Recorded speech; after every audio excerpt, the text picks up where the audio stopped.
Hello there, whoever you are, wherever you are, whenever you are. I'm back again. It's Addison, your favourite friendly Firbolg, with another episode of the Pod of Many Things. And not quite a first for the pod, but we lost that episode. We have two guests on today from Talking XP, an American podcast. And I'm going to let them introduce themselves. They can talk about who they are, what they do on the internet and stuff. And then we're going to go on a bit of an adventure about adventures. We're going to talk about how adventures are made, what makes a good adventure, our favourite adventures that we've ever played, and then go from there. So, boys, how are you? You all right? Doing all right. Yeah, doing well so far. Doing pretty good, for sure. Thank you for inviting us here. No worries. We appreciate it. It's good. It's good. Like I'm literally like in this to just talk shit with people and make friends. So it's great. It's great. So seems like you're doing well so far. Yeah. Yeah. So tell us about yourselves. Tell us about Talking XP. What is it? What do you do? Fight amongst yourselves. Who wants to go first and introduce themselves? Sure. First? Yeah. Well, my name is Johnny. I'm kind of like the main host of our podcast that we release every third Tuesday. Yeah, I've been playing D&D for a very long time. Ever since I was in high school, and that was 2012 that I graduated. So but yeah, so for quite a while. And I've been DMing most of that. With Ryan being in my main group that we actually play in. And yeah, we're just really excited to be making, D&D content, because for me, I've been wanting to do this kind of stuff for quite a while now, and we finally had everything that we needed to get everything set up, and so here we are. Good. That's pretty much what we did. We got locked inside for a year, and we were like, let's do something. Yeah. Well, I'm Ryan. And I'm one of the other founding members of Talking XP. I am the lead editor that we have there, and yeah, like Johnny was saying, things just kind of lined up. We've been talking about streaming and doing other things for D&D, and just not only finding the time necessarily, but just trying to find the right balance and the right, I guess, chemistry of a group to do something like this. And like he was saying, it just kind of lined up, and we started doing it, and we've been doing it since, and it's been pretty awesome, and it's been just fun. We just started in October. I think October 20th was our very first episode for the podcast, and ever since then we've grown quite substantially. With we have the one shot of the month that we're running, where we highlight people for their D&D one shots that they create and put on like DM's Guild and things like that. And that's going well so far. We've done, I think, Amongst Thou is going to be our next one, where we're making like a one shot segment for basically Among Us in D&D, and it's going to be pretty fun. Yeah, it was interesting. This would be our fourth one that we've done. The first one we did in January was Drow Hard, which you can find on Roll20, and it's based on Die Hard, as you would expect. It's exactly what you think. It was really fun, actually, because it's designed for one DM and one player, basically against all odds, just like the movie. And so I DM'd it for Johnny, and that was our first one shot of the month. And then after that, we did The Fairy Coffins by Jack Duncan, and that was really fun. Johnny DM'd that one. That basically a little Fae adventure dealing with dryads and stuff like that. It's like a death house, but made with Fae creatures instead. It was actually really fun. Stuff. Yeah, so it's a bit more crazy than dark, because the Feywild and Fey realms are always a bit topsy-turvy, aren't they? That was definitely a really fun one. A lot of traps in that house. A lot of traps and a lot of just overall crappy stuff happening to everybody. It was pretty fun. It was And then the third one that we did in February was the Pokemon 5e. We did a little adventure of that. I'm not sure if you were familiar with that at all, Anderson. Yeah, but yeah. So that's one of the things that I watched because I'm familiar with Roll and Pokemon 5e. I'm not sure which one I prefer, but we can talk about that at some other point. It's called Oak's Parcel, isn't it? I quite like because I like because it like harkened back to like that. Is it the quest in Gold and Silver where you have to take a parcel? Yeah. Yes, it is. Yeah. And I'm not sure if you followed the news recently with that too, that they recently just got canceled. So that happened right after we did our stream. What is in the Pokemon 5e? Yeah. The Wizards of the Coast came down and it shut down. Yeah. I missed that. So that's me being a terrible like person on the zeitgeist. But no, it was like it was quick and it was quiet. Like they only said an announcement on their Discord, and then after that it was just silence. And now they don't even have a Discord anymore. They got rid of it, and you can't even find it on the internet anymore. Was it like? Do you think it was like a cease and desist then? Like stop fucking doing this, otherwise we're coming in and absolutely it was that. But what Ryan and I were talking about that we think it is, and the creator said that it wasn't, but he got a lot of attention from IGN because they did an article about him, and it just seems like after that, that's when both Wizards of the Coast and we think Nintendo was a part of it as well. They just said, "Hey, stop." Yeah, because all right, cool. It was a bit. I did see that IGN article actually. Like I saw that was getting like a lot of hype. I think I posted it in the Discord of our like local community in my county. Like, oh, if you like Pokemon and D&D 5e, here's Pokemon D&D 5e. Yeah. I know some of us have already done that and everything, but I know that some people haven't. So here you go. Because that, I think that was the latest one we were doing because it has like cool character sheets. Like it was great. It was really well thought of. Yeah, Excel character sheets. Because I had a Tyrogue, and I realized that baby Pokemon are like horrible to have. Like if you have a baby Pokemon and it's like your main Pokemon, it is like you're up shit creek without a paddle because they're so weak. Like, but it was good. It was good. One of the things I was going to ask you about actually on your podcast or on your channel is like these 1 minute one shots. Because I quite like them, but I also, in this weird kind of way, I like them, but I don't get them. I'm like, so what's the aim of these? What are you trying to do with those? So 1 minute one shots was Zach's idea. Zach is one of our cast members, and he, like, when we first started making our podcast, that was like one of the first ideas that we had. It was this 1 minute one shot idea, and it's obviously it's not 1 minute, but it rings so well that we just ran with it.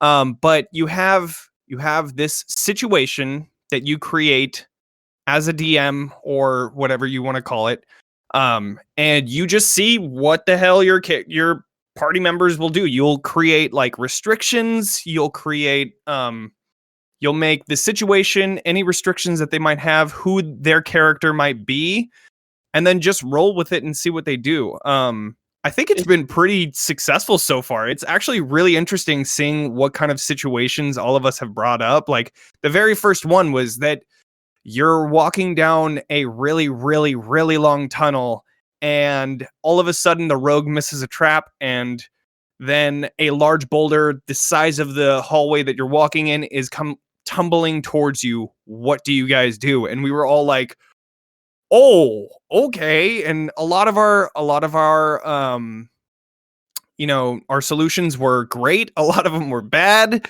but overall it was just a really cool idea to see what everybody would come up with. And then not only that, I think it's really cool for engagement with our audience because we can ask them, hey, what would you have done in this situation? You know, with all of the restrictions that were in place, what would you have done?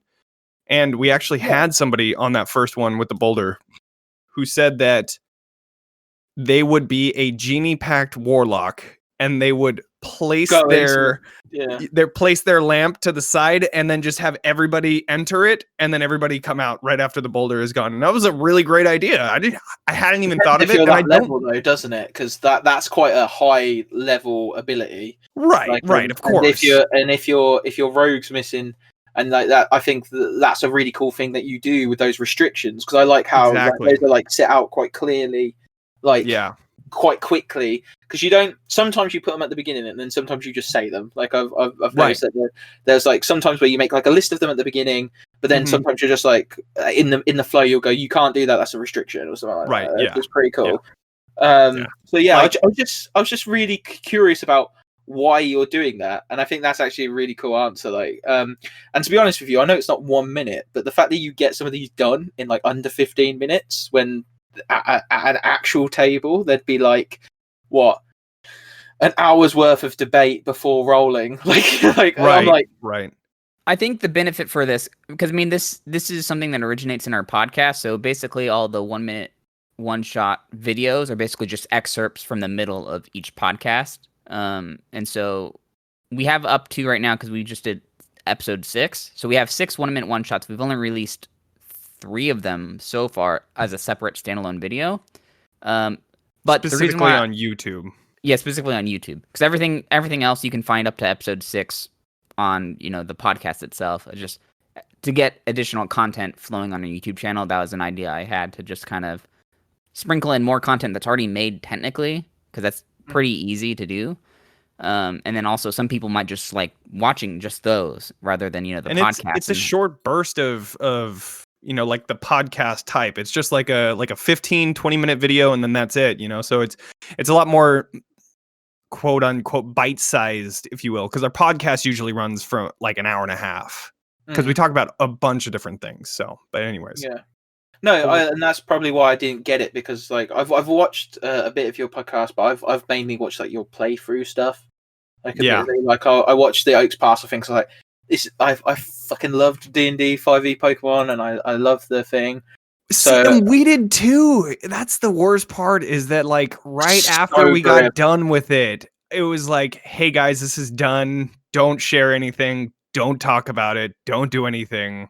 And we were like, oh, okay. Yeah, I know, because it's something we would have definitely loved, like, to continue doing a couple more episodes down the line. Right. That was sometime soon or later, but maybe defeating the Elite Four or whatever. That would have been so cool. But my friend made this cool like region where basically instead of gyms you had universities, and you basically had to fight in teams of 4.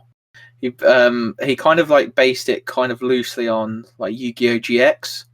Like the whole like there are dorms and you go to the dorms, and basically all our characters fucking hated each other, but we were forced onto a team and we grew to like each other. I got to play Jericho, who was just kind of, he was like your like alpha male like fighter trainer dude bro. Like, oh yeah.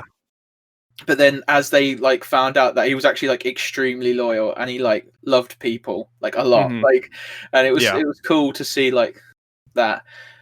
We didn't stream that. It was just a personal game we used to play. It was fucking dope though. So yeah, I can understand how like heartbreaking that was, because like the battles were cool.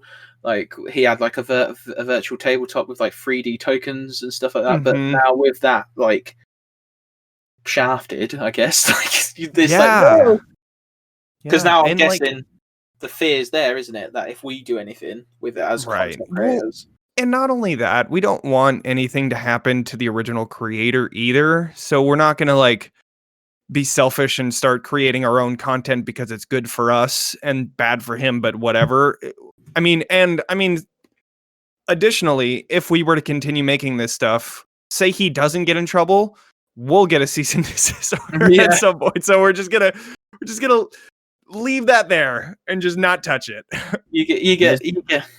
Yeah, just something we'd have to say for home games if we ever have time. So yeah, exactly. But yeah, no, that does suck though. I didn't even notice that. Like, obviously, like you said, quick, pretty much absolute destruction. Like, yep. What was really something that was a topic of our conversation before we were doing Amongst Thou because it is something we had to pre-record. We actually pre-recorded it earlier this week, and we're going to stream it next week, just based on how it works, because the way Amongst Thou works is everyone has to take their turn one by one, so nobody knows what they're doing.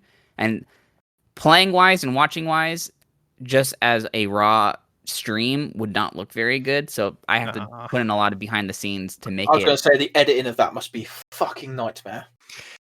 But I think I got like a little really cool. I got a little taste of how the editing might go, and I'm like, dude, nothing but respect. Like, seriously, if all the people that are listening, if you're an editor, like, so many kudos to you. Like, just all the work that you guys do. Sometimes it's monotonous, and I know that that makes it just that much more awful. But seriously, like, I have so much respect for Ryan in this team. Like, he's such a great addition. So when we started out and there was 3 of us, there was me, Leon and Troy, and we had like roles. So Leon was our bard, which I would say you are, Johnny. He was the face of our thing, like the host. Troy was our artificer in the fact that he was the editor and he did some like dope shit, like. And then I was the wizard because I did all the research and stuff like that. So I'd like bring topics to the table and I'd write all the scripts and like go, right, this is. And when I say script, I mean like agendas almost. Yeah. Like, so we'd do that and then like, so yeah, and Troy would like, because he was such a perfectionist, like he did professional video editing and stuff, and he was just like, I need to get it right. And I'm like, dude, it's okay. And so if you are an editor listening, get paid for your shit because you're probably really good at it. Like, and there are people crying out for that sort of definitely work. Especially and that's always the goal with like a podcast that like I'm hoping to be able to pay Ryan for what he does for us. Like that would be the best case scenario, but we're just not there yet. We're still growing. It takes time. Yeah. But what I was gonna say though, before we were pre-recording Amongst Thou, we had the discussion because this was right after Pokemon had just got canceled. It's like Amongst Thou is technically another, IP. Our IP is like, do we do this? Like, and so that's something we had to discuss internally. Is like, do we want to bring more attention to something like this? But like, I don't think it's gonna harm it. I think, especially for what it is, like Nintendo's pretty grabby with their IP, and a lot of other companies aren't necessarily as stingy as they can be. So I think weighing it, I think it's probably fine. Which is funny because in the next one we're doing after that is going to be a Star Wars 5e1. So you're just like touching on all those IP. You keep going, Icarus. Keep going. Like I believe in you. So yeah, that's talking XP. We will leave links and stuff obviously in the description when this drops and stuff like that. Do check out their stuff. It is like Ryan has done a really good job and stuff like that. But let's move on to the meat and potatoes of the video then, and let's talk about adventures. They're like the crux of tabletop RPGs, not just D&D. Like everything is a quest or a mission and an adventure to get from one place to the other, learn lessons along the way, and get cool shit, right? And level up. Yeah. So let's talk about what makes a good adventure first. So to you guys, what makes a good adventure for you when you're playing? Like when you're playing a game, what is the thing you're looking for in your adventure? One of the things that I've learned through my DMing experience is that a fun adventure is a adventure that creates tension. And this is something that MCDM, Matt Colville, there we go. Matt Colville has this Running the Game series that I watched all the way through. So good. It's so good. It's great. There's a lot of good information. It's a wealth of information. I mean, you can tell that the guy's been doing it for quite a while. There are some things that I disagree with. There are a lot of things that I do agree with. But one of the main things that I do agree with is tension is what builds the story. I mean, you can't have a good story without tension. Even if real stuff doesn't create tension, you still have to make it create tension, or else it's just going to be boring. So that's one of the main things that I look for in an adventure. And when I create my own adventure, like I haven't brought it up yet, but we're actually releasing an encounter that is within the Shadowfell. It's called the Harpy's Bridge. It's part of our main homebrew group that I'm running, and this is something that I wrote up because I took a bit of inspiration from here and there. But it's basically like you're in the Shadowfell crossing 300 feet of rickety bridge, and you're 1,000 feet above the misty below that you have no idea what's under you, and then you have to try and cross this without dying, even though the wood is molded and breaking, and there's a weight limit, so you have to be careful with that. And then not only that, once you get about halfway through, that's when harpies come in and start forcing your party to cross a bridge that is completely broken and possibly making them fall off. And we have a homebrew, this maddening harpy is what we call it, which is really cool. Anyways, that creates tension. And you crossing a bridge where you have no idea how high you are, and it's most likely death below you, that's interesting. And it just creates this tension and stress. And then once you finally finish this encounter, either winning or losing, there's that resolution where you're like, oh, we did it. Okay. And that's what really, like, that's the payoff, right? As adventurers, you are going into doing these quests to solve the tension, to, resolve whatever obstacles are in your way. And that, once you resolve those obstacles, that's when you level up. That's when you finally say, okay, we've got that experience. Let's move on to the next one. So that's one of the main things, is tension for me.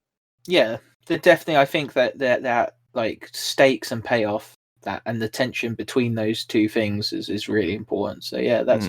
What about you, Ryan? What are you looking for if you're sat at a table? What are you hoping your DM runs for you? I mean, like what Johnny said, tension. That was like a really well way to put what I was gonna say. I was gonna say engagement, but you get engagement from the tension. Like it goes hand in hand, I feel like. But I think anything that can be really just interesting to wrap the players and pull them in is what's gonna really make the adventure pop and like interesting. Like I really enjoy the combat aspect of it, but I also really enjoy the social puzzle part of it, like trying to solve any kind of puzzle. Like I think one of my favorite memories was like one of my first couple sessions with Johnny's group when we were down this basically hallway. I brought it up on our podcast as well, but we're down this hallway that just extended on forever, and like every time you try to walk towards one of the ends of it, it just seemed like it got farther and farther away.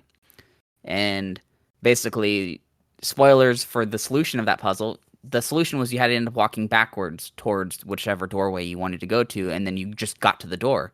But if you were trying to walk towards it, it just would never happen. So it's really interesting trying to doing the problem solving of that on how to get to the end of that hallway. And because we were there for probably at least an hour. And then on the same adventure, on the flip side, there is another puzzle towards the end of it that had a door that had like a little puzzle tile thing that we had to kind of rotate the glyphs in a way to spell a certain thing. And the code to unlock the door, after doing like 3 hours, we stopped doing the puzzle.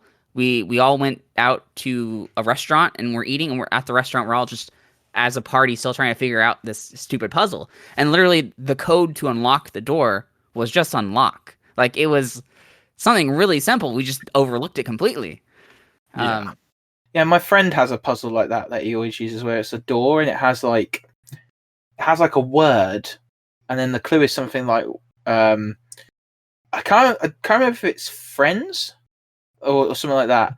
Kind of like the speak friend but enter thing. But the twist of it is like it's like how do you make friends become fiends?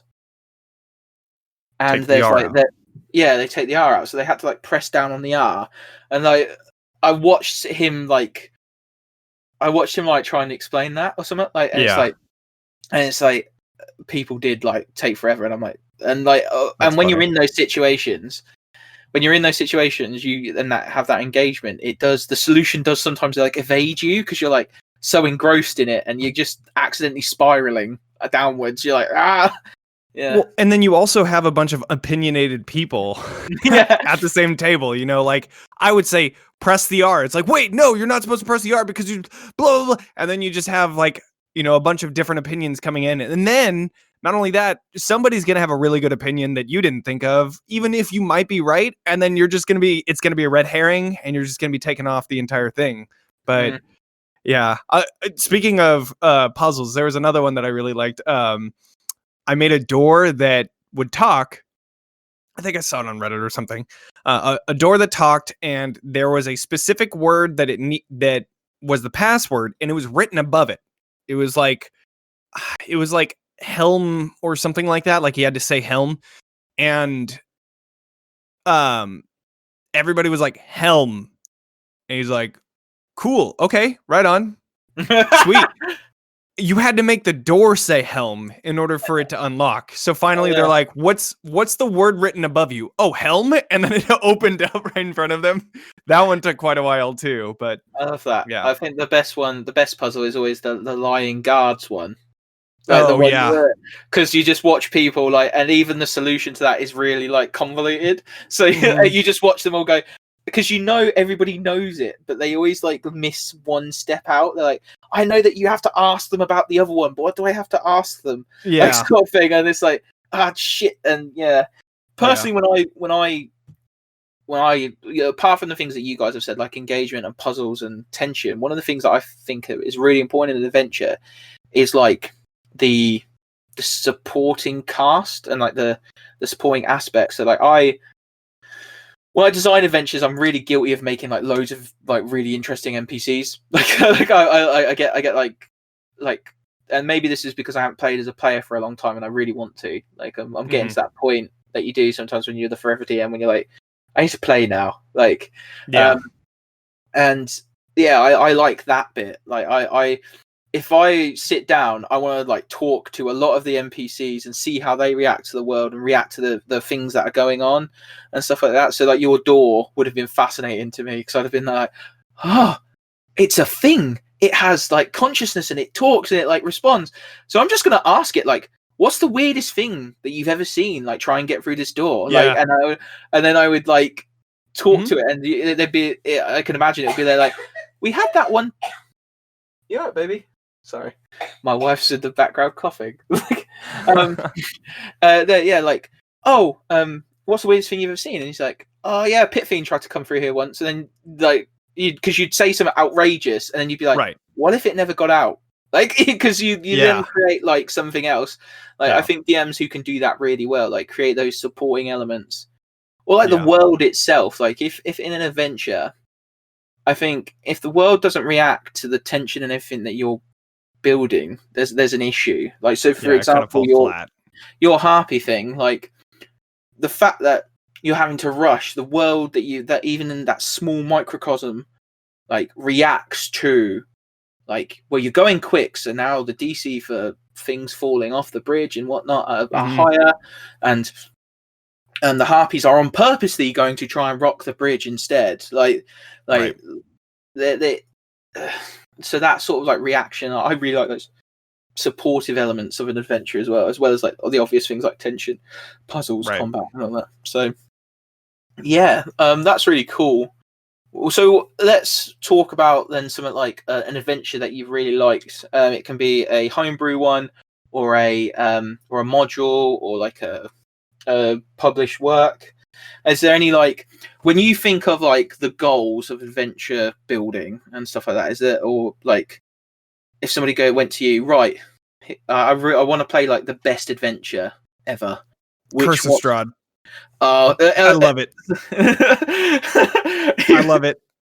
It's so good. I don't know. Just the whole dread of the adventure is so interesting to me. And if you're talking about tension, oh, good Lord, there is a lot of tension up in Curse of Strahd. I mean, you have so many people that have been oppressed for so long, and they have created all of these different moving parts in the story itself. Ooh, man. And then you have, like, Reddit has our Curse of Strahd. My gosh, there is so much other stuff that you can add to it as well. So maybe as written, Curse of Strahd isn't the best, but when you start adding in, like, Mandymod is a very famous, at least on the Reddit, creator and like homebrew person that, I mean, they wrote like this entire series of fleshing out Curse of Strahd is what it's called. Find it on Reddit. Oh my God, use it. It's so great. They just add all of this information about the Fanes of Barovia, which is basically why Strahd is called the Land, is because he's done certain things. I'll just keep it very unspoilery, but he's done certain things to have that title. And it just talks about all the NPCs, what their actual reasons of doing stuff are, their backstories. And it even takes like a different spin on certain situations where you, as the DM, can decide whether or not you want to follow, or if you do. There's some things that I disagree with, and I want to run Curse of Strahd in a different way.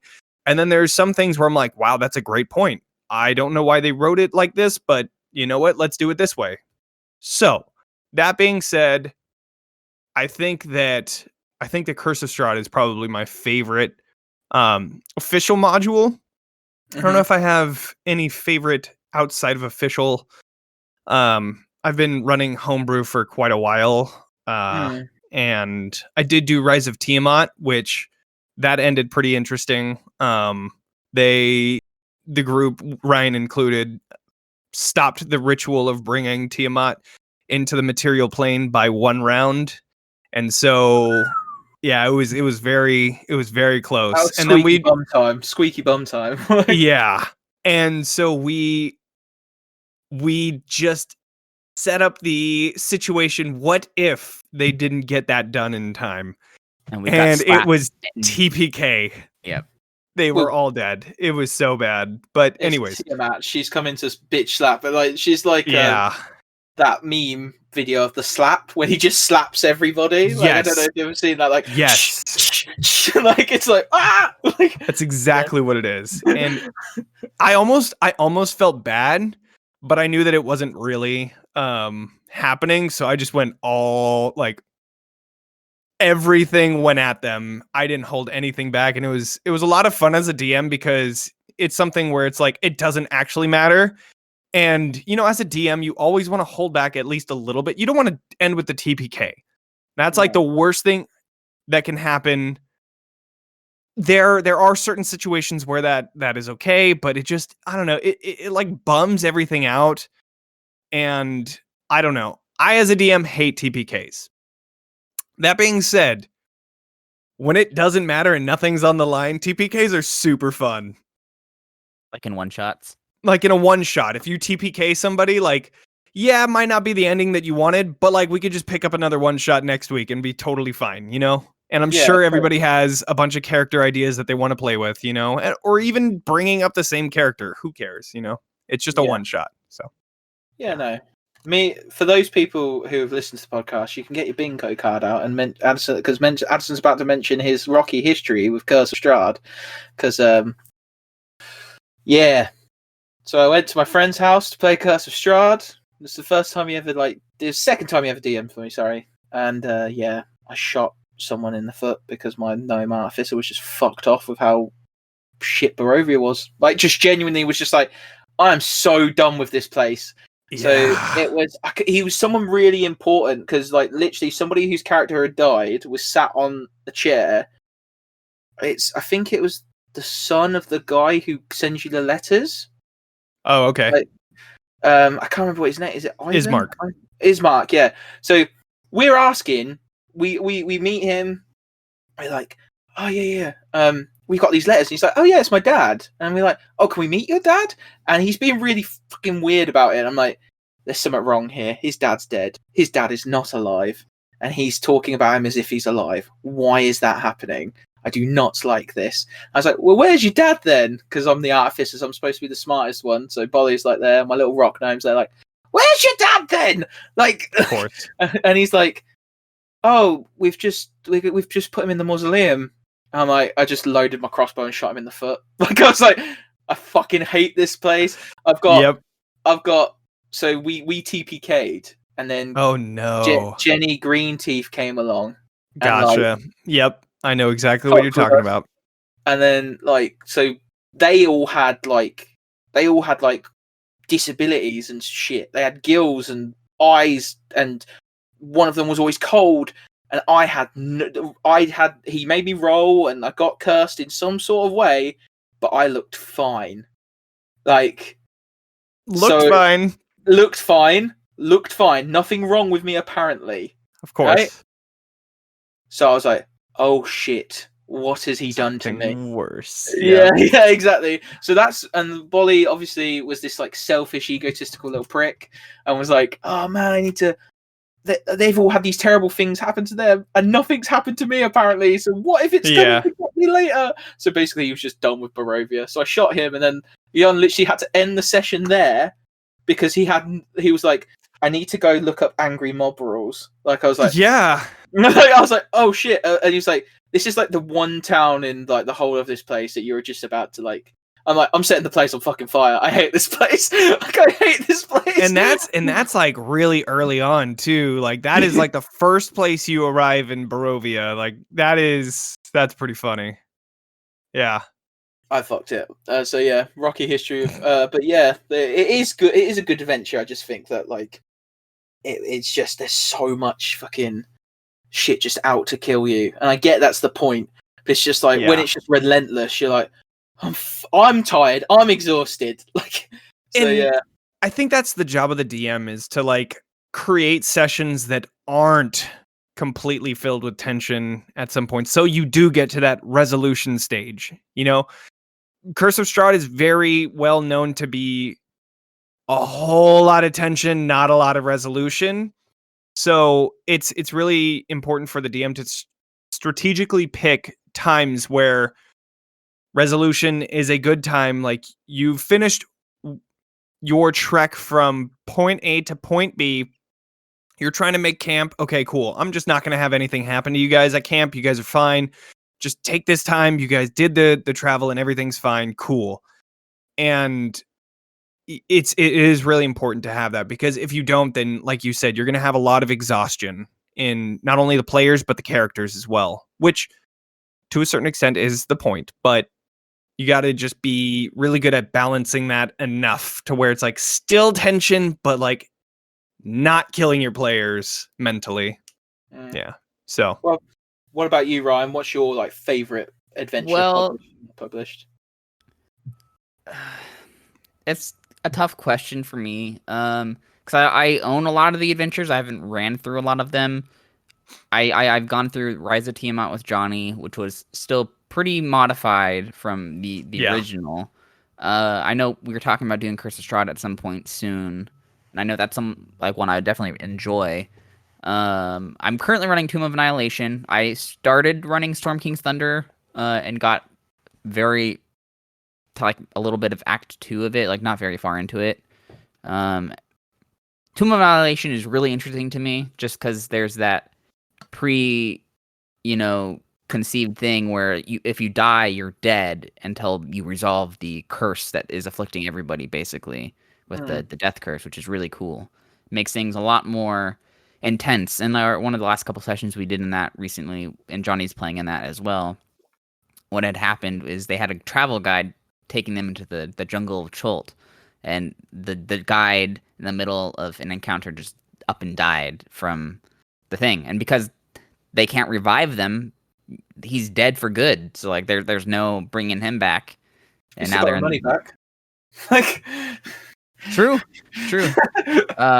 But yeah, it was just a lot of interesting things in all. I think if I had to pick one small little module that is just like interesting to me, and I guess holds like a special place in my heart, I guess, would be probably the very first little one shot that I ran at our table, which was called the Tower of the Mad Mage, and it's on the DM's Guild, and I've ran that now, I think 3 or 4 times now. The first time was for Johnny in our main group. The second time was for another smaller group, and I know I've done it at least a third time. But that's one I definitely have, like I said, a special like place. Just because I'm pretty familiar with it now, and I'm pretty confident of just being able to just quickly run it as a one shot if I had to, do it for a small group sometime. I'll probably end up doing it because I have a group of people at my work that was kind of getting interested in D&D, and it's like, oh, I'll run a one shot for you. I know what trying I'll do for you. It's like something simple, little third level adventure. So yeah, I think all DMs have a singular, at least a singular one shot that they have memorized for any time that somebody says that they're interested in D&D. You're just like, you're interested in D&D? I got you. Let's play this right now. Let's go. And then have like a list of characters just ready. Exactly. Like always have a set of dice just in case somebody says that they're interested in D&D. But yeah, mine is what is it? What's it called? Foxdale, like the Dragon of Foxdale or something like that. I can't remember exactly what it is, but like I had that one memorized. I have pretty much all of Mines of Phandelver memorized at this point because I've ran it like 4 times. I completely forgot. Mines of Phandelver is such a good little module. I think that might be one of my favorites as well, just because it's something that's nice. It introduces people to it. It does a really good job of making really fun, small, mini dungeons, and I definitely think that's definitely a really good one. It's especially good for new DMs. Like, if you're just starting out, this is perfect. Like, the very beginning with the goblin ambush and the goblin den, dude, perfect. Like, that's like a little, it's a nice encounter with the ambush. You can either kill the goblins or you can I had one of them even capture one of the players at one point. They were unconscious and there was nothing that the party could do because they were hurt. And so I had that become like a rescue mission for them. And it's so versatile that you can just add in whatever information you want and take out whatever information you don't want too. It's really good. My only thing with Lost Mines of Phandelver is, like, I think as a module itself, as an adventure itself, it's actually quite well written for like a beginner, and like the expansion to that in like the I always get them mixed up. So it's the starter kit for Lost Mines of Phandelver. What's the essentials kit? Sorry. Oh yeah. The expansion in that is really good as well. I heard it's in the same area too. Yeah. No. Yeah. It's literally in the same area. So it's almost like you can play the starter box and then go straight to the essentials kit. Like, oh, cool. They were designed to do that. I didn't know that. That's awesome. But the DM I played Phandelver with, he always played Phandelver for the first thing, which was fucking weird. And he also, he just added things that were shit. Like, I was like, so I was just a bit like, oh, come on, like come on, like, it's okay. Yeah. I think the best thing he added was the fact that there was a doppelganger at one point. I was like, oh no, that's actually pretty cool. Like, that was Lost Mines of Phandelver always has a few. They have 2 doppelgangers, I believe. Well, we only accounted 1 then, because there's one amongst you still. Yeah, probably if we ever.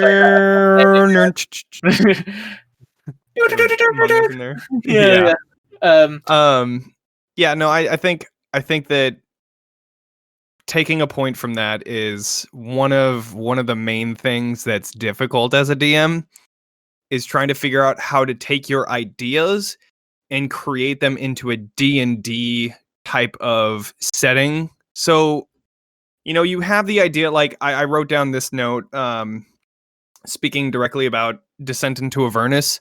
I ran that up until a certain point. I'm not going to get into detail, but obviously you go into Avernus. That's not a big spoiler. And what I put down is, what if instead of returning from returning to the material plane, you stay there and join the Blood War, the war between the infinite war of devils versus demons, and how that's just a complete cluster of just madness. And what if your characters are the ones that try to end it and they kill demon lords, they kill archdevils, and then finally they think that they end it, and then somebody comes up and then starts it all up again just to show that this is a pointless fight that nobody can ever solve. Something like that. But that idea, now you have to figure out how to put that down on pen and paper, and that's where it gets difficult, because you can come up with all the ideas you want, but how do you present that to your players? That's the ticket. Like that's, and I've started recently to figure out like a better way of presenting things. One of the main things is just creating like actual scenes. Showing your players what you want them to see rather than having them just appear in that situation so that you can show them that, like, because your players see what you tell them, not what you're thinking, and so you have to figure out how to present the world in a way that isn't a lore dump where you're saying this happened, this happened, this happened, this happened, when they wouldn't know all of that information unless they were reading a book. And then lore dumps are okay to a certain extent. I mean, you have to pick and choose those times. Bullet point that shit, man. Bullet point that shit. Right, exactly. Or just put it into a handout, send it over and say, read that. I'm not going to read it. But presenting it in a way where you're not like, well, this NPC has this background, blah, blah, blah, blah, blah. You're not going to give them that information. You're going to create maybe quotes that NPC would say if a certain situation were to happen. Like, hey, why did you do this? Well, you obviously knew that question was going to happen. So write out a quote that you can just read off right then, Or if it's their first interaction, the NPC's first interaction with the party, have like a little monologue that they can go off and start talking about this and that. And then you can give your party a good gauge of their character just based off of that, That's one of the main things that I've been doing recently is creating those scenes. Specifically with Curse of Strahd, there's these guards that will take people for saying certain things. But how do you know that unless you have a other NPC say something and then you have a group of guards come and take them and do something with them? I'm not going to go into too much detail, but you can have it happen not only to the party. Yeah. I think that's one of the cool things about Descent into Avernus, because that would probably be my favorite. I've never ran it all the way through. Like I've tried to run it and like things fell apart a little bit, but like Descent into Avernus is very cinematic. You've got like Mad Max in hell at some point. You've got like you've got Archon's Tower with the Abishai and everything. Like there's just so much cool shit. However, I will admit that I think Waterdeep in it is fucking pointless. Like I would literally start with them. Oh, you mean Baldur's Gate? Baldur's Gate, yeah, sorry. Baldur's Gate is fucking pointless. Why bother? Like literally I would start with the party falling into hell, into Avernus. Like I don't understand what, like almost like isekai anime, that shit. Like I have no idea why I'm here. I have no idea how I got here. Like we are all in the same place at the same time. Maybe you have them at El Terrell when it gets taken. That would be really cool. You can have them do like a starting quest in El Terrell just before the companion turns, Like they could be like out fighting a zombie or something like that. Go to a nearby village, return back, and just as they return, boom, they just get taken. And then they're probably level 3 at that point, and that's pretty much when they get taken into Avernus anyways. No, I agree. I had them like fall in, like just like almost like they so the kicker was going to be that they had already died. Like they had already died and ended up in Avernus somehow, and like they just didn't know. Like they were like cool. And then that's because I made them start off with soul coins. So they just wake up. Yeah. Like, and that because I had them start off with soul coins as well, and they were like, "What are these things?" And it's like, I kept like mentioning that every time they like lost them or lost track of them, they felt really nervous because it was their soul coin. Like they had no idea. They were like, "Oh shit!" And then basically played through the rest of the module. Like, as it sounds pretty cool. I really like that idea. It was a good starting point. But my favorite adventure ever, or like little mini like quest adventure, is replacing Xanafar's Goldfish. So, Okay. like, you play rogues who work for Xanafa. The Goldfish dies at some point. Oh, God. And you know you've got to replace it without him finding out. Yeah. So it is it's like a reverse heist movie where they try to remove then put the fish back. And it's like, I can't remember where I found it. I know there's a mention of it in Waterdeep Dragon Heist, but I think it started off like, I didn't have it as that. I don't know if they sold it to the Wizards of the Coast, but I had it as like a thing, like a DM's thing that I just got. That's so cool. Like, yeah, we're going to replace the Goldfish. And it was basically like Ocean's 11 meets like possible disintegrate rays. Like yeah, it was so good. We'll have to try to find that and try maybe do that for one of our one shots of the month, because that sounds pretty fun. Yeah. Now, if you can find it, like, because I admittedly, it was on my old laptop and then I lost my old laptop, so I was like as in like what was on my, I've got it, but like everything that was on it fucking gone. White.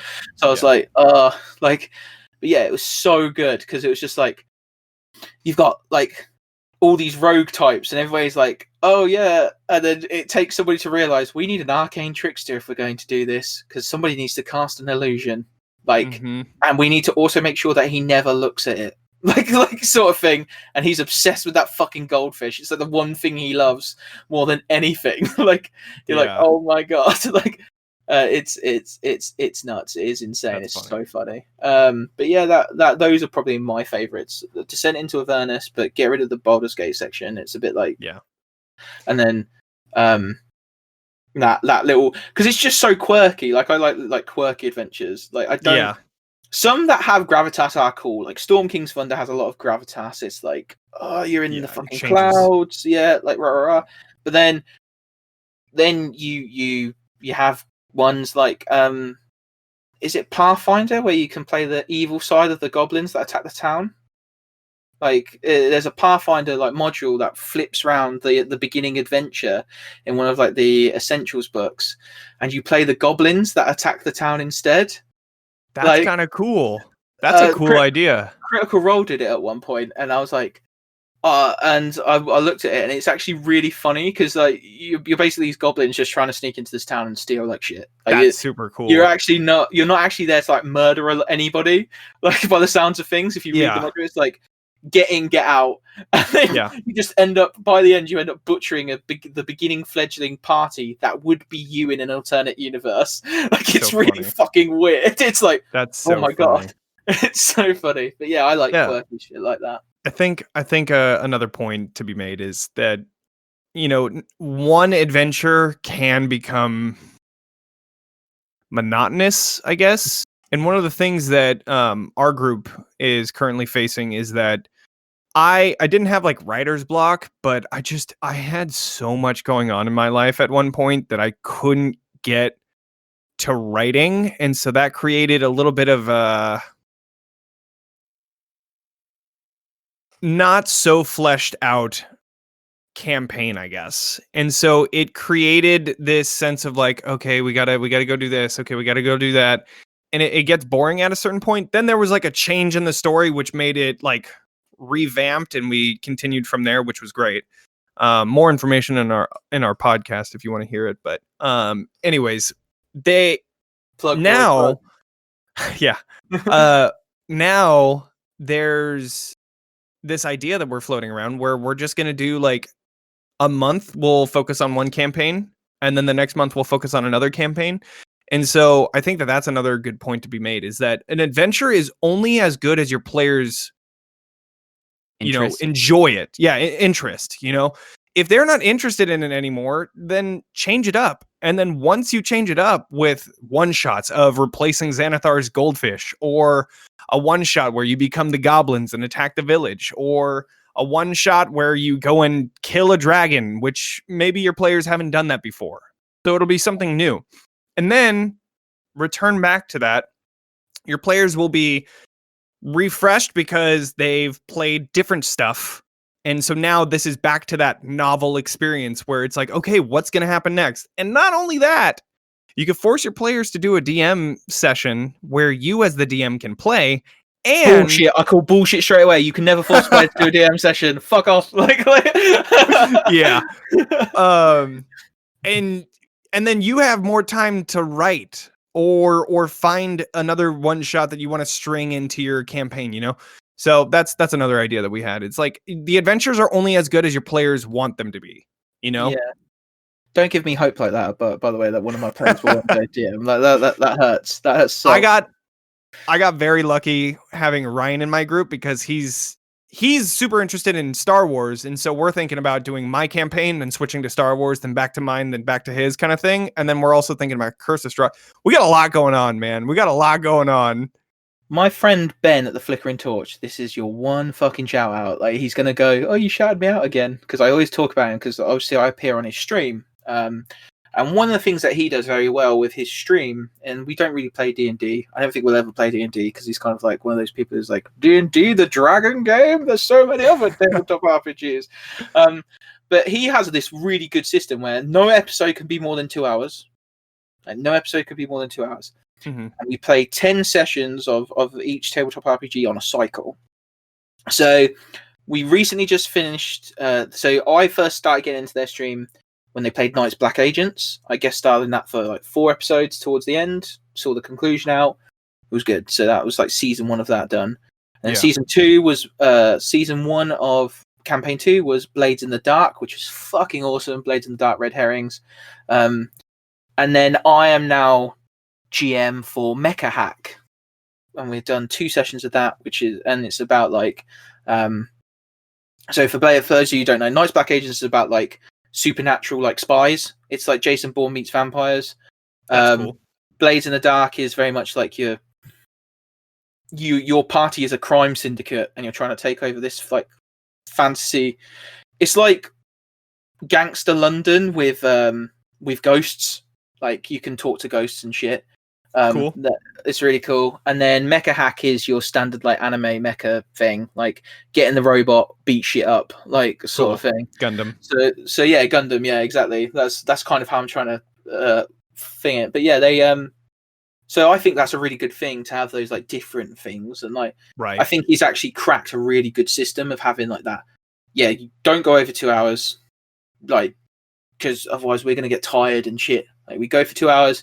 Even if we have to cliffhang in the middle of a fight, which happened with me yesterday when we streamed, or Tuesday, sorry, when we streamed, and then, yeah, it was just a really good way to like keep things fresh, and like the DMs then, like my friend Jordan who DM'd the Blades in the Dark campaign, ended on this fucking sick season finale where I think we're basically going up against the army. Like we've somehow managed to like draw the attention of I say managed, like I on purpose. My character's like he's the prince of a country that was invaded by the Empire and lost the war. He's like he's been trying to piss off the army for a while, right?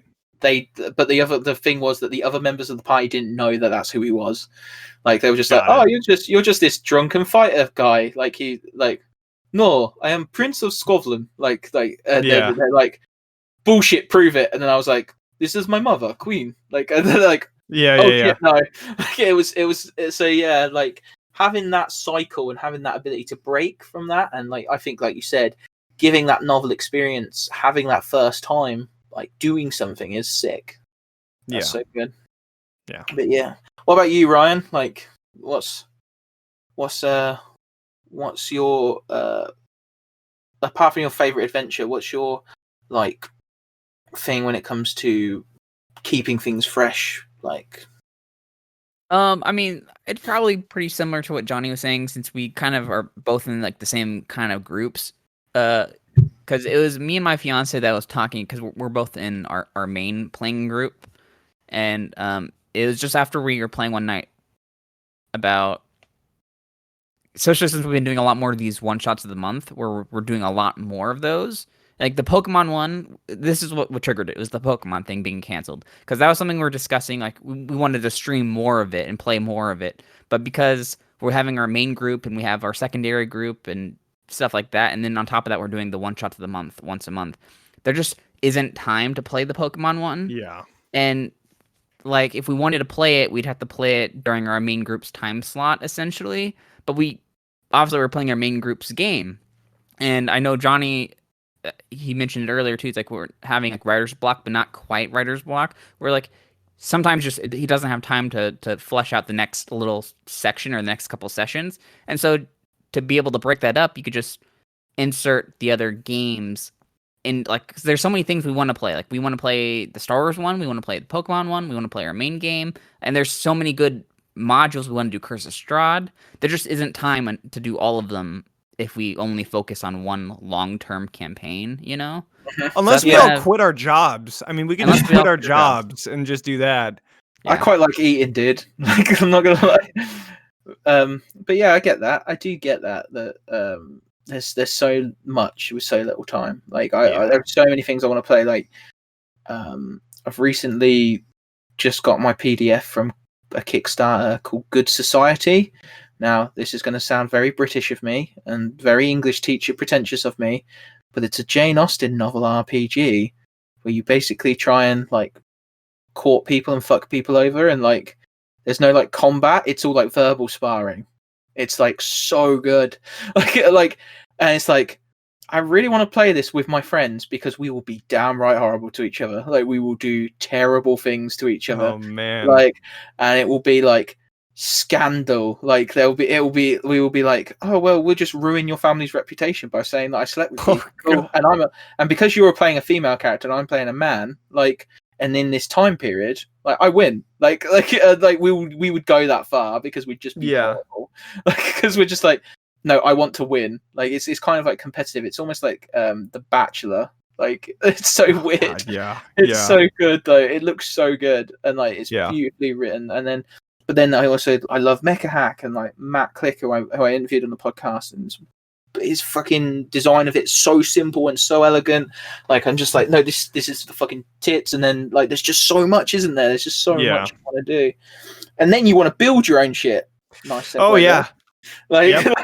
So, and then you want to build your own shit, and then you're like, like I want to do more content, and like you guys were saying about your little content for 1 minute one shots. I do this thing called All Out Ad Salt, where I find something that pisses me off, and I basically rant about it for 20 minutes, half an hour. Nice. Like, so I've done subtweeting. Like, if you don't say their name, don't say it. Like, I hate that. What was the other one? Journalistic integrity. Like especially, I can't remember what there was a tabletop RPG news story that was just not true.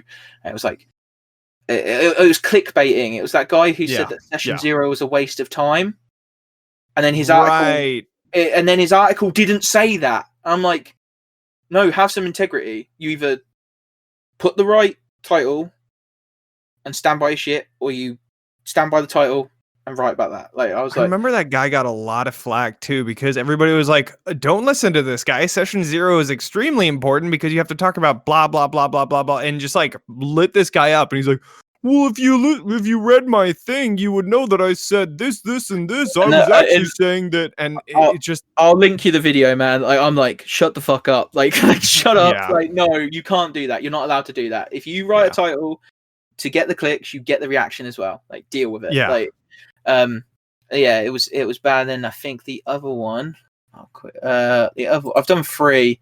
I think the other one was something not as serious as those two, admittedly. And I want to do one about people who moan about min-maxers. Like, I hate those people. Like that's me sometimes. I'm guilty. I min-max, but only if it makes sense in the story. Yeah, no, my thing is fair. My thing is, I don't think min-maxing's bad. Like, at all. You are career adventurers. I think Feroz says it best. Like, when you are an adventurer, you are special. Like, you are not. You are not a normal person. You are going to go out and put your life at risk to do things, okay? Right.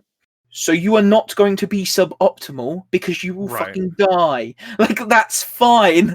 Like, but then there's these people who are like, power gamers ruining everything. I'm like, no, that's just logic, dude. Like, if you don't want to do it, like, don't do it. You don't have to, but don't shit on people who do because they understand the game. Like, they understand like how things work. Like, that's my newest character right now, my wizard that I'm playing currently it's a blade singing wizard, and I've somehow luckily managed to roll max health every time I've leveled up, and It's insane. hilarious. It's good. It's good. And I can taste it already. The tears. I'm max health wizard, with like a +2 or 3 to my constitution, so it can get, there's room for growth still. But my AC, because I'm a blade singing wizard, just off the bat, because I have a feat for dual wielding, so it gives me the +1 to AC, and then I have like a 6. Okay, no, sorry. But with my feat included, my base AC is 17, and then with blade singing as a wizard, and then with blade singing, I get the intelligence bonus of +3. So I have that activated, I have a 20 AC. And I have, of course, shield always equipped, so that's another +5. Mm-hmm. So the only time I get hit is with an area of effect attack or some kind of save. Like that's. I have only hit him a handful of times, and it was one of the reasons why actually in our most recent session I just killed one of our other players because. You could hit him. Well, yeah, the werewolf tried to hit him the first time, only hit him maybe once, and it didn't do a whole lot of damage, and knew that, like, okay, this guy's a blade singer, I can't hit him, and there was another person right next to him, and I was like, you aren't a blade singer, okay, and a werewolf is intelligent, so he's just gonna go for the person that's easier to hit, and he flat out just killed him. Like, he was low on health already, so the first hit dropped him, and then he had 3 attacks, so it was like boom, boom, dead. So that kind of sucked, but it is what it is. He's super stoked on his next character, so I'm happy with that. But yeah, I've literally only, and he's been playing this for about like 2-3 months now, maybe longer.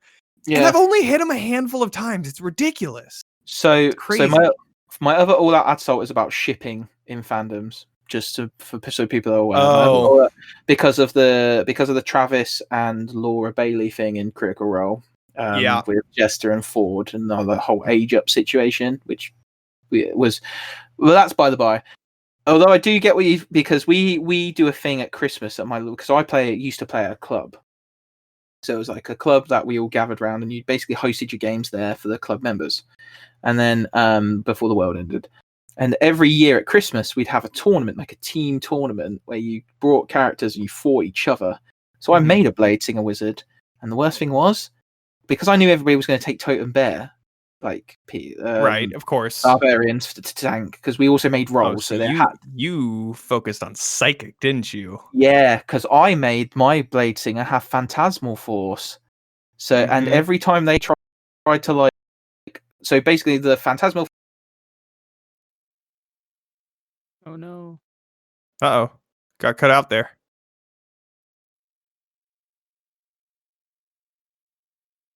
Blade Singers are really cool, guys. You should take a look into them. Oh, there he is. He's back. He's back. Tasha's Cauldron of Everything. Look up Blade Singers. All right, what were you saying? You were saying that you went Phantasmal Force? Phantasmal Force. Cast it on the Barbarian and basically made it so every time so it looked like I was invisible, and then it has the thing where it does damage every turn, like in a realistic way. Of course. Basically, I made it so that my guy came out of invisibility, stabbed him, and then went back into thing, and I was nowhere near him. So basically, this guy was fighting me while I'm halfway across the map fighting someone else, and I'm like chucking fireballs at a flying Aarakocra, and this barbarian's like, I can't, because he can't break it, because they're like, all the barbarians are going to dump in. And I was just like, right, so I'm going to take something that hits hard. Because the first thing I did, because I rolled first, I was first up. I tried to cast Blindness, Deafness on all of them. Like, I was like, heck yeah. There you go. Like, off you. And so Blade Singers and if you take Warcaster as a Blade Singer, like, it's over. Because you're never going to hit them. And then when you do, they're never going to drop concentration. It's like grim. Like, so yeah. So you guys... Oh, no, you go first. I was just going to say my pairing for my wizard is I have a rune broadsword, or a rune sword, basically, that does the fire damage, and I have green flame blade that I activate as my action, and then I use my secondary action, my bonus action, because I'm dual wielding 2 non-light weapons. I use shadow blade, as my concentration spell and just upcast it to do more damage. And then shot. the Blade Singers at 6th level get extra attacks, so he Right. has Yeah, 3 they do. attacks in total, which 2 of which can be cantrips. So he just uses Green Flame Blade twice, and then attacks with whatever other blade. If he wants to have Shadow Blade at that point, then he uses that. It just doing a pairing of Man. Shadow Blade and Green Flame Blade. That's a pretty crazy combo on top of each Yeah. other.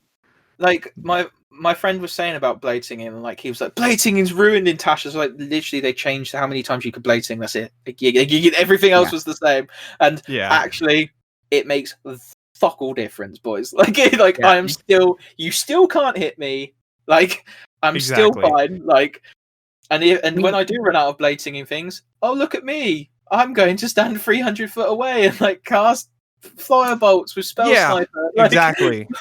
Oh, Toll the Dead's a thing. Awesome, let's go. Where we left off our last session is in a very precarious situation right now. Because we opened a door, and now after I'm currently out of blade singing stuff at the moment. That werewolf fight just took down one of our party members. We were being chased by this huge golem in the hallway through a maze, and finally we got to the end of this maze. We opened this door, and what is on the other side? A sleeping white dragon. So it's gonna be very interesting to see how this fight goes, because I don't have blade singing to rely on at this point. There's AOE. And there's AOE, so it wouldn't have really helped me Dragon anyway. breath, it's over. Get the golems to fight the dragon. Yeah, I'm not helping you. Yeah. But you guys are making your own adventure. We kind of sidetracked because I fucking love blade singers. I'm sorry. But you guys are making your own adventure. You kind of mentioned it, the Harpies Bridge. Yeah, it's actually an encounter. But so we are making hopefully in the future a series of adventures that we're kind of trying to work with the title just currently. We're thinking of a Shadow's Prison. Basically what it is we're going to be making a series of Shadowfell adventures that focus on a warlock, if you have one in your party, or somebody that's under the servitude of a Shadowfell patron. And that Shadowfell patron is in an ancient prison that was created by 2 gods. And it's really up to either your adventurers. If they're an evil party, then that'll be really cool to see that kind of perspective on it. If they're a good party, it'll be really interesting to see what they do in terms of the series of adventures and how it gets worse as they go on. But currently we're actually talking about a little bit of it, where there are certain encounters at this fortress that has a chain that is part of the prison, and you have to destroy it in some way. And there's a lot of encounters in there, and it's a lot of fun. I created it just to kind of play test it with our group, and so far it's been really good. A lot of the traps and encounters have been really balanced. And yeah, we're not entirely sure of a release date, but going back to the Harpies Bridge that we were talking about, that's actually one of the encounters that we're going to be releasing inside of this kind of pack of adventures. And we're going to be releasing it. Right. We're also going to be releasing this as its own standalone thing on our Patreon. It's going to be on April 2nd that we're releasing it. We have a giveaway actually on our Twitter. It's our pinned tweet that if you retweet it, like it, and follow us, we're going to be giving away 5 free copies on April 2nd. And the giveaway actually ends on the 1st, which would be next Friday, I believe. Yeah. But yeah, it's that stressful bridge situation where you can either fall and die, you can make it across, or you could just be harpy food. But it's a lot of fun. I ran it for our group, and there was a lot of stressful situations in that encounter. So very Dante's Inferno-esque, that chain thing, that chain imagery. Yeah, that's cool. Yeah, a little bit on that is there's a fortress that holds that chain and makes sure that it's not touched. And it's a fortress on a lone mountain spire, and you can see the chain just protruding out of it. And it's this big, those God of War kind of chains, the big old chain thing. I mean, this thing was created by a god. Links So the it's size big. of like cities. Yeah. Exactly. And it's just protruding out of the fortress and just going on for like miles. So it's a pretty cool imagery. I really enjoyed it. And it's been a lot of fun so far, and we're really looking forward to releasing that. So in this adventure, or like in the build up to this adventure, what was the creation process like? Because when I build an adventure, I'm a very character influenced GM. So for example, recently my genie warlock is a genasi, but his genie warlock patron was his mother, Interesting. who got trapped with him. Basically, she was his sword. Okay. Then they found a powerful sorcerer who wished her back to like her normal form, and basically the adventure was that they went to the elemental plane of wind, and then found out that like she's trying to marry him off to like multiple other genies, and like at the same time, like so he'll form Right. like a harem with like other genasi children, and like Interesting. his mum, knowing that he was like in love with one of the other PC characters, has even included her in her calculations and said, "Oh, look at all your like sister wives; it will be brilliant." Like, and Right. basically like, and it was, so I made that adventure that they have like this so weird social encounter where they have like this weird dinner, there's like dancing involved, like very like formal, and then The there whole was going to be courting thing. the whole courting thing, and then basically what happens, they ended up killing her. Like, there was two ways it could go, Oh wow. and they ended up killing her. So she's gone. However, for some reason, Zeph hasn't lost his powers. They may find out soon, but that's up to them. So yeah, I make my characters based on. I make my adventures based on my characters, and I think very hard about their backstories and how I can make a path for them. How do you make something for people to just use despite character? Because I find that very difficult. So that's one of the things that because I wrote this mostly on my own. I've taken a little bit. I tried to keep it to myself so that we could play it with our group and not give away spoilers and things like that. We're going to be working on it after we're done with it. I just want to play test it and see how it goes and all that stuff. But I initially wrote this because of one of my characters, actually. I have a character in our group. Zach's character is actually a Hexblade Warlock, and They have Shadowfell flavor text, so that exactly. So their patron is currently amassing a cult, I guess you can say. And with that, they're getting more and more power, in which case they're able to give more and more power to said warlock. Well, of course, with more power comes, a give and take relationship, if you will. And so this is where it's now it's the warlock's turn to give into this relationship. I need you to do this for me now. Like, sugar daddy's come to collect. Like, exactly. You said please enough for your spells. Now, Yep. Please, you will do as I say. Like, yeah. And we actually ended one of our sessions with like that warlock going down unconscious, coming back, turning into this giant shadow tentacle monster, getting nat 20'd, and it doing nothing. And then everybody just teleported into this realm where like everybody was like, what the hell just happened? And then the warlock was like, it's fine, don't worry, this is just my guy, we're good. Everybody's like, I don't know, okay.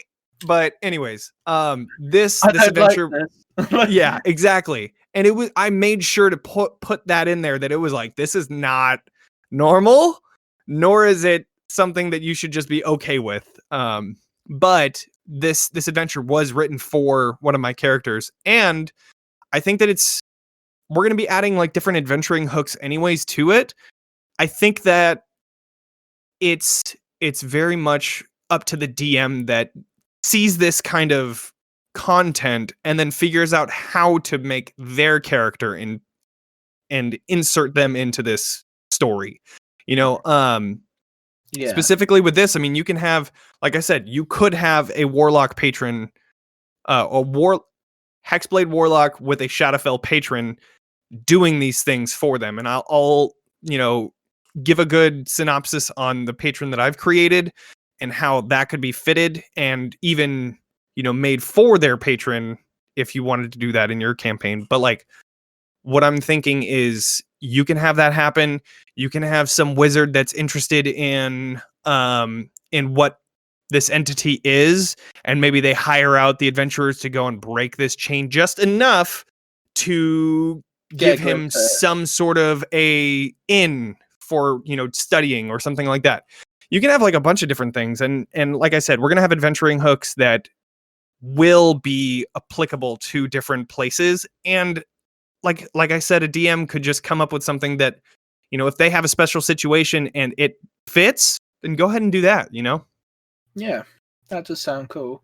How have you found that, Ryan? Like, how have you found like this? Has it got that right amount of tension for you? I know I'm putting you on the spot here. Yeah, no, it's been very interesting. The Harpies encounter was really fun. Like when we first got to the bridge, that was like right after we did another encounter with a whole bunch of other little minion type creatures that just were kind of annoying. They weren't really like a huge hassle, but they're just kind of there to just pick at you. And then we try to rest. Make sure you don't short rest. Yeah, make sure we didn't short rest. And then of course they just kept coming after us, so we ended up just kept going on. We found this bridge that led to this huge spire where the chain is. And we just were looking at this bridge and it's like, don't really want to cross this bridge, but I guess we kind of have to. So we took turns going one by one, which is what the encounter is supposed to do to separate you from the rest of them. So when you're like all spread out across the 3 different bridges, that's when they all come at you. And I should have seen it coming. I didn't, which is definitely good. I was just expecting we're just going to cross these bridges. Yeah, and because that was already being encounter, and that was already enough of a hassle in itself, just trying to cross these bridges. We're doing all sorts of different things to try to fix the bridge, like using like mending and stuff like that, and just kind of trying to repair it a little bit. But of course, like in the middle of us doing that, like half of us are on one side, half of us are spread out on the other bridge, and that's when they all came down and attacked. Yeah, which then just a whole lot of chaos. Without giving too much away, the Maddening Harpies have some pretty unfortunate abilities for the players. Very great for the DM. Very great for the DM, but it's a really easy, a good shiny new toy. Yeah, if you fail any like the save that the Maddening Harpies can put on you, you basically get out of the fight for until you pass, and that can be sometimes really bad luck. Just consistently rolling and failing each time. That's like one of the things. So in our latest mecha hack game, I've got a mech that can stun people a lot. Like, because I know that one of my players hates that sort of character. Like, but also as well, like, I need to make this particular mecha. It's one mech fighting 4, so it has to have something that can. And it specializes in that. They all specialize. Like in their enemies specialize in fighting like multiple mechs single-handedly. So he got really annoyed, and like if she hit you, you were out for a turn. So I know how fucking annoying it can be. Like just I'm out. Like, and then she has one big attack that can wipe them all, like stun them all. Yeah. And then you have that one guy who passes, and you're like.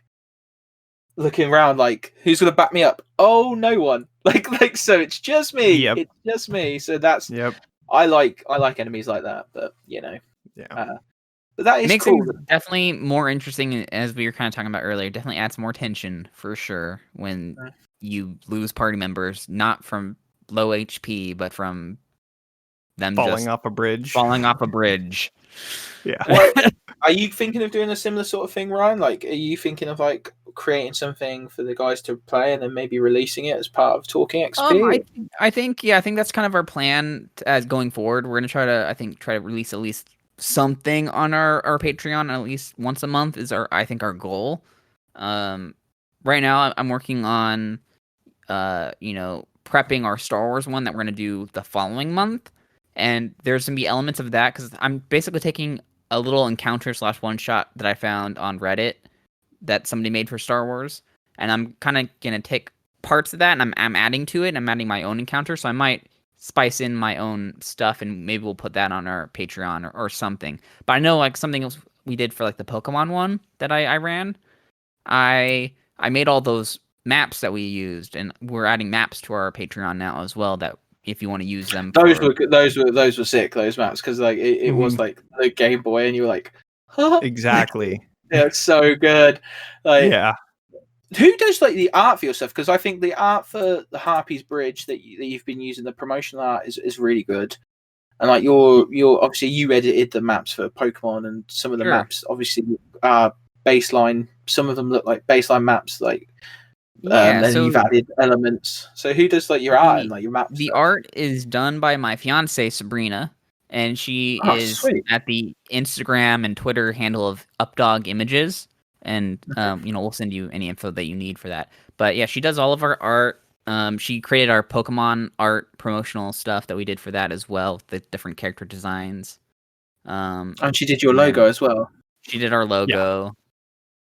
Yeah. She's did the logo, did the Harpy. Yeah, a lot of stuff. It's been really great. That's what we were saying in the very beginning, is that we had all of these things lined up. We have the artist, we have the editor, and then we have a good cast of people that just have good chemistry. So it all worked out. But yeah. Yeah, no, I get that. I get that. I've just given them a follow, so that's me doing my bit, because you should art's one of the things that if I had infinite money, like my room would be covered in like artists shit, like so yeah, like it's fantastic, the stuff that she's done. So like definitely follow her, and I'll make sure to drop her links in the thing with your guys' stuff as well. But yeah, no, I'm really.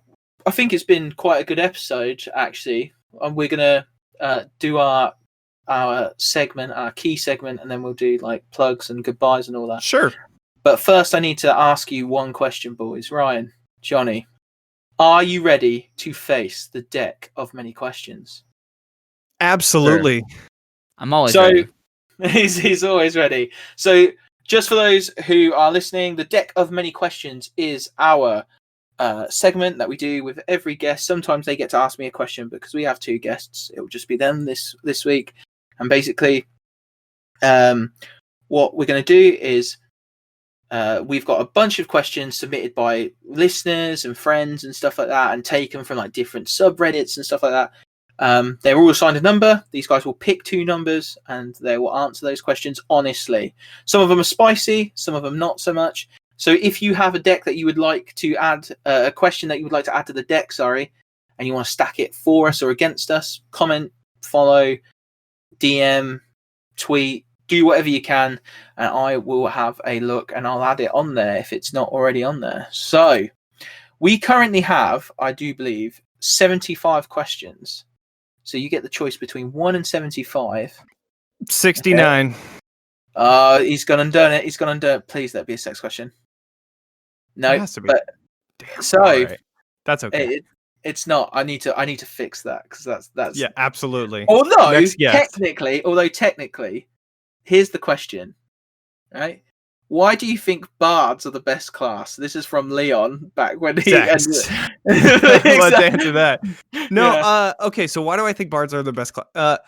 I think that Bards are a very good class, and I think one of the main things is how absolutely powerful their persuasions, deceptions, and performance checks are.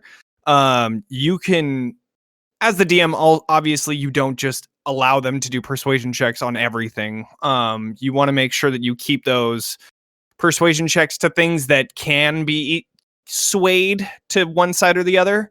But one of the greatest things is that, like, if you're going to a shop and you don't have enough gold, your bard can be like, well, listen, this and this and this and that. How about we drop that price down? And then, of course, persuasion check. Yeah, you're going to get over 20 for sure. But you have to have a charismatic person playing bards too, because for me as a DM, I need your argument to just make sense in the real like RP, rather than, just say, I want to persuade them to drop the price. And it's like, come on. No, you've got to give me some sort of reason. It's the only check, isn't it, where we do that? Exactly. Yeah. Give me the reason first, then persuade. Because And then my thing. So I don't like bards, and that's why I put this question in because interesting. I fucking hate bards, mainly because they can do everything. I feel as if eventually they make every other class redundant because they can take. If you take a law bard, especially, right? I don't need a cleric anymore because you know what? I'm just going to take cleric spells every time I get additional magical secrets. Why the fuck not? Like, and I'm going to do this. I'm going to like. It's just annoying. Like, it really gets my goat. So, like, I do have a bit of a thing against bars. That's why I put that in there. So yeah, and I think that also the inspiration, bardic inspiration comes in pretty clutch. Especially the College of Whispers, I believe it is, or is it no? What is it called? College of. I'll have to check. It is called College of Whispers if it's the spy one. I'm trying to remember. It was one of the new ones from Tasha's Cauldron of Everything. No, that's not Whispers. Was it? It might. I think it's Eloquence. Eloquence probably. Eloquence is the one. College of Eloquence has at 6th level unfailing inspiration. So basically, if you were to give an inspiration die to somebody and they fail the check, they still get it on the next round. So that just makes bards that much better because as you begin to level up, you could just use your bardic inspiration die as many times as it takes until it finally takes hold. Yeah. So, and that's just an ability that they can do, you know? It's not even a spell slot or anything like that. So bards are good. But I do understand what you're saying. They do kind of mimic a lot of other stuff and just make themselves the versatile class. Yeah, jack of all trades, master of none, exactly. The master of one sort of thing. Like it really gets on my nerves because my wife's playing one to spite me at the minute. Of course. And she's like, they're like, I would like to do this. And I'm like, actually, that doesn't sound like a check she can do. And then she's like, oh, I get 25. I'm like, what? And it's like, oh yeah, remember jack of all trades? That's a thing. Like, I'm like, what? Like, oh shit. And they're quite high level, so their proficiency bonus is good. I'm like, fuck. Like, yeah. So it's just like, we enter the darkest timeline as soon as a bard walks into my game. Mm-hmm. What about you, Ryan? Give me a number. Let's see. I'm gonna roll for it. Between 1 and 75. Oh my god, he got 69! Do you want to answer the same question, or do you want to? Oh my god, that is so funny. That's hilarious. I got a 70 the second time. So that's hilarious. Wow. 70.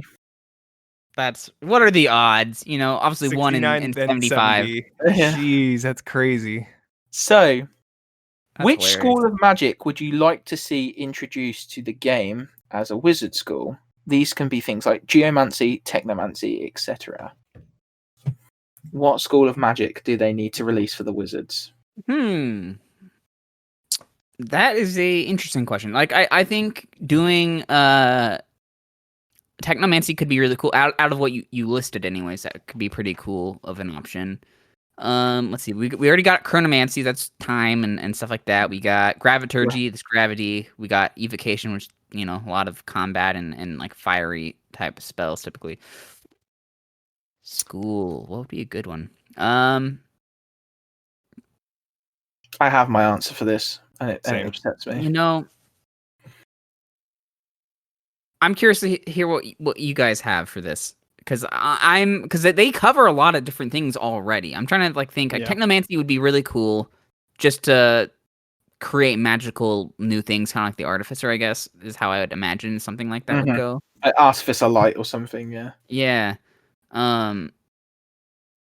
My one's Onomancy. Like, I was really fucking upset that didn't make it to Tasha's. Onomancy, the one about naming, because I really like the book The Name of the Wind by Patrick Rothfuss, and it talks about like the use of true names and like how they have power and shit like that. Could you imagine playing an Onomancer and just walking through hell and going, "Yeah, I know your true name," like because that's one of the abilities. Like, you serve me now. Like, deal with it. Like, right.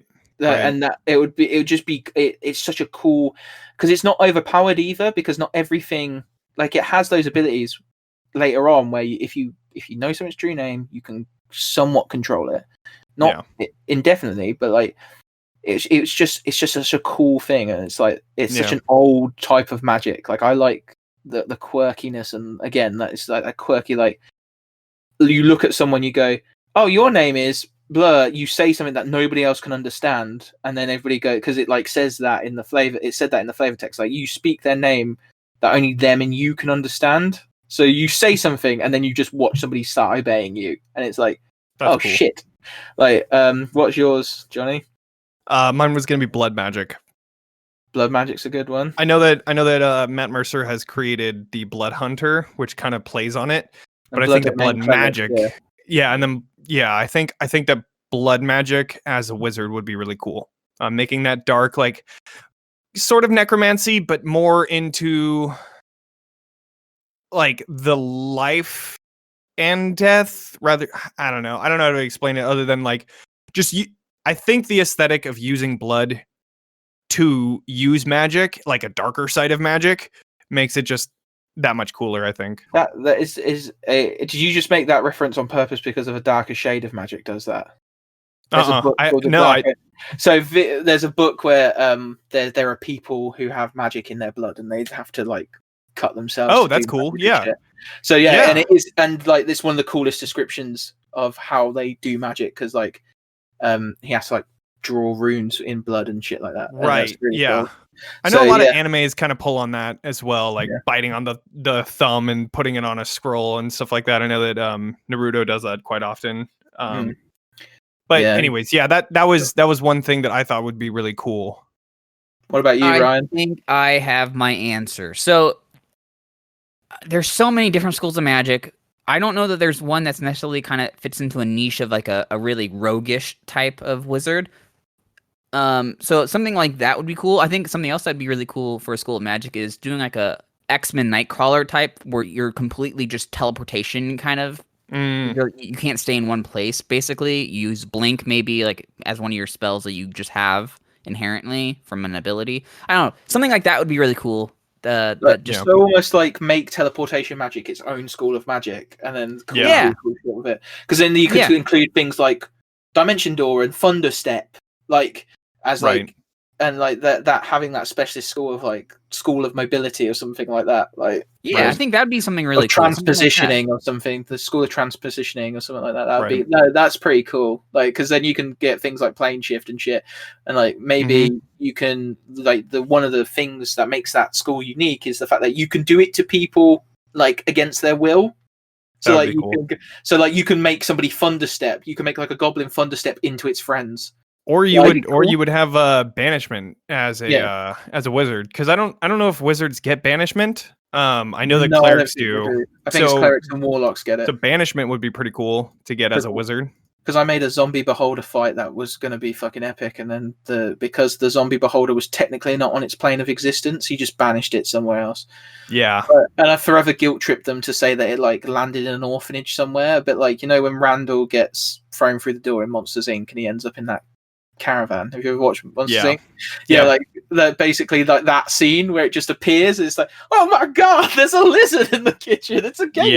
Yeah. Like, it's just a zombie beholder ripping through an orphanage. Exactly. Yeah.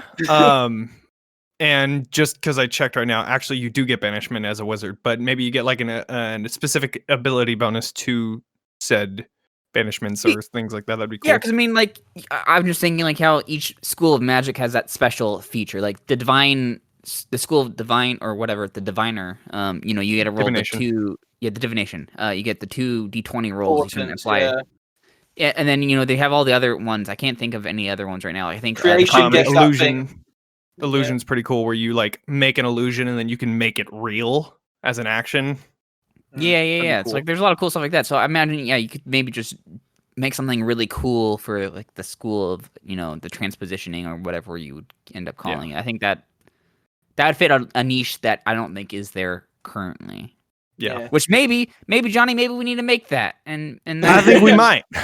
I am glad. I will take that 5% cut and of course. No, that is dope shit. That is dope ass shit. So yeah, you do that, like you do you, my dudes. But yeah, thank you very much for partaking in the deck of many questions. Remember, if you wish to stack the deck for or against us in future episodes. You boys obviously can submit, because I know you've probably got some questions that would kick ass and like get us to sweat a little bit, because that's one of the things I do miss on this, because it's got so wide now. It's like we had like a small amount with like some spicy questions, and there was like a risk of hitting now it's them. getting saturated with others. Yeah, so I need to get some more spicy shit. Like, but yeah, no, thank you very much. And thank you very much for coming on. I know that you guys of course. were like proper excited. Like pretty much after my massive Twitter weekend, you guys were like, go, like, and talk to me. Oh my god, we just had like a bunch of people just join in on that TTRPG hug. It was great. Like, we were trying to hit a goal of 500 followers, and then we were down by like 20 or something, and then we ended up like shattering it by like getting 40 followers overnight or something like that. It was insane, dude. I started that day with 80 odd, and I ended the weekend with like 200 plus. I was like, I saw that. Yeah, I looked at it just happened recently. to me. And, like, I know. And now people interact with me. I was like, this is crazy. But yeah, thank you guys very much for coming on. Do you guys want to plug your stuff before we go? Yeah.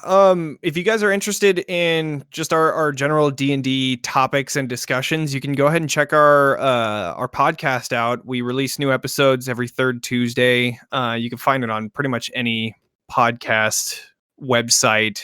But yeah, every third Tuesday we generally talk about games, movies, and of course D&D. So if you're interested in that kind of stuff, go ahead and check us out. It is the home of our 1 minute one shot, like we were talking about earlier. It's a lot of fun, so join us for that. Talking XP. I think it's very important to say. Right. And we also, along with our podcast, we have a one shot of the month thing that we were talking about earlier, where we take a one shot that we like, that's made from the community, that we want to highlight. This month we're playing Amongst Thou. As we said before, it's made by Agent Jasper, at Agent Jasper on Twitter. Go ahead and take a look at his stuff, and then we can send you a link to the Amongst Thou DMs Guild page so that you guys can go ahead and help support him. We're going to be airing that next Wednesday, March 31st at 7 p.m. Pacific Daylight Savings Time. And the other two things that we were going to say is, again, the Harpy's Bridge. It is a Shadowfell encounter that we're going to be releasing on April 2nd on our Patreon. So we'll also have the link for that if you want to come and check us out. We also have the Pokemon 5e maps that we made. You can go ahead and download those as a patron, and any other releases that we have going forward as well. Including the Shadows Prison series that we're working on currently and hoping to get sometime within the next month released, or at least ready to be released. So go ahead and look forward to that.